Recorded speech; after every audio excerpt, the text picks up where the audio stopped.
In 2011, I got contacted by Channel 4 to be part of this major documentary series called My Transsexual Summer.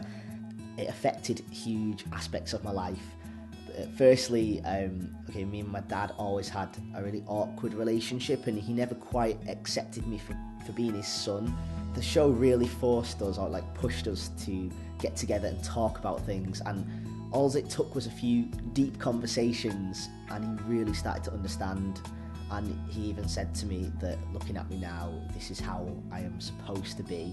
The other huge thing that the show did for me was help me raise all the money for my chest surgery. The public were just so supportive, and I set up this online donation site, and even Stephen Fry donated and helped like spread the word, and I ended up getting all the £6,000 that I needed to go privately. So I had my surgery done just over a year ago now by Dr. Yelland in Brighton, and I couldn't be happy with the results. That has changed my life forever in so many ways. Just the smallest of things. I can go to the gym and not be embarrassed. I can just train in a t-shirt and not be scared in the changing rooms. Having my chest surgery done and so much support has given me so much more confidence and self-esteem, and I finally left the little town of St Helens. I'm down in the big city of London trying to achieve my ambitions of being a filmmaker. I'm studying digital film and video. Also, Drew and I are such good friends, and to this day we're still doing club appearances and Q&As and educational talks. Fox and I have a few projects on the go. We're making a film called My Generation, which is going to explore gender variance, and there's all this stuff on the go for me at the moment. So much to feel proud of and so much that I want to achieve. Although I do have this whole new life now, I'll never forget the life I had before. I mean, my mum has been with me every step of this journey.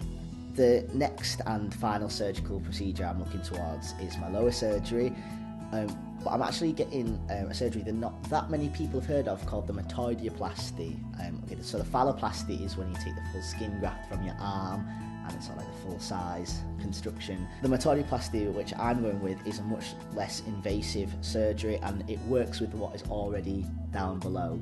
The growth I've had from testosterone down there, this surgery just enhances that, and the result is basically, it's amazing because it's all natural, full sensation, but it's a smaller version of what would be considered average size.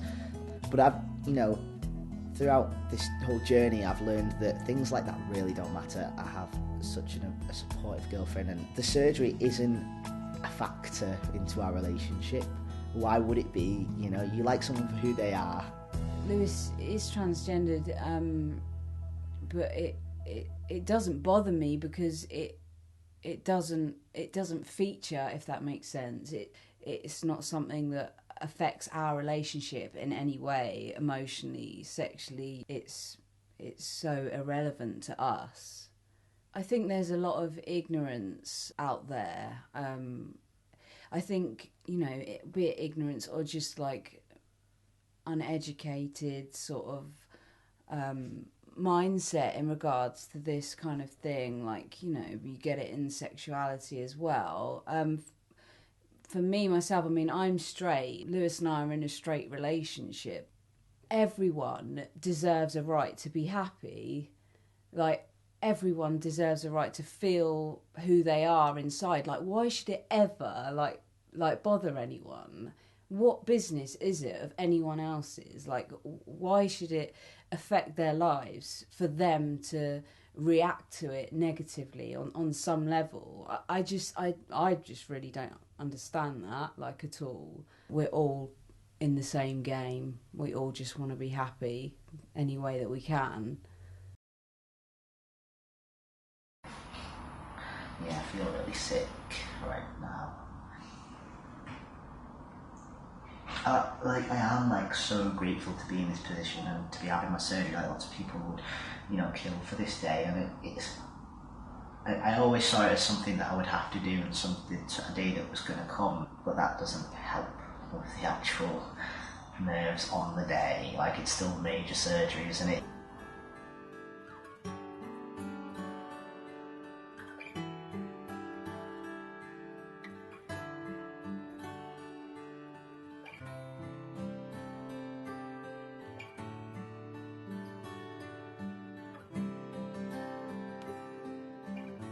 there's so much more to life than being transgender. I mean, I see it personally as a medical aspect of my life, and even though it's hugely important, and sometimes you do have to put parts of your life on hold, but always see, as cheesy as it sounds, always see the light at the end of the tunnel, because just wait for that day when you do feel so much happier, because, you know, if you can get through this whole journey of transitioning, then you can achieve anything, and you've just got to not let it stop you from achieving your dreams.